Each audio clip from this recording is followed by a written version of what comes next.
This book is called The Christmas Pageant. I remember being in the Christmas pageant when I was young. It was Christmas Eve. Snow was falling. In the park, animals had left tracks in the snow. Maggie and her father were walking to church. Maggie was going to be an angel in the Christmas pageant. I never got to be an angel. Oh well. "Listen," said Maggie's father, "you can hear people singing." "I can hear the sheep," said Maggie. "There would be real animals in the pageant." Maggie and her father went to the back of the church. Some of the other children were already there. Maggie put on her long white robe and her silver wings. Her father tied a silver ribbon around her head. "Here come the animals," a boy said. Everyone crowded around to pat the sheep. The donkey looked sleepy. Maggie stroked his brown coat.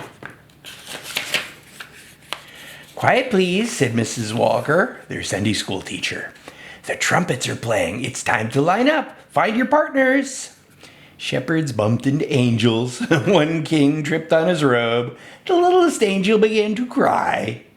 Sarah was Maggie's partner. They squeezed hands and smiled.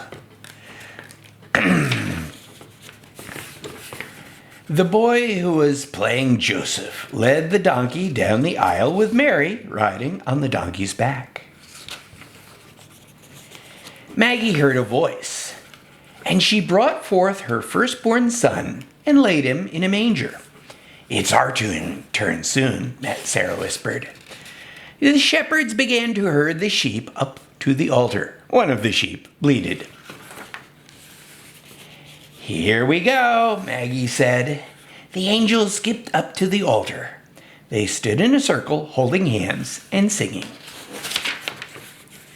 The three kings, the Bible doesn't say there were three of them, and they probably weren't kings, but we won't get into that. The three kings were the last ones to march up the aisle. Now all the children were gathered around the manger. The people in the church stood up. Together they sang Silent Night. All the kings and shepherds and angels and animals paraded back down the aisle to the big church doors.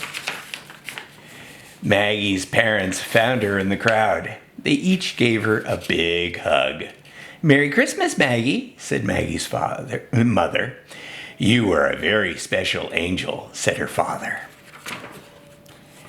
And they have lots of snow wherever they are. Probably wasn't Tennessee. Oh well.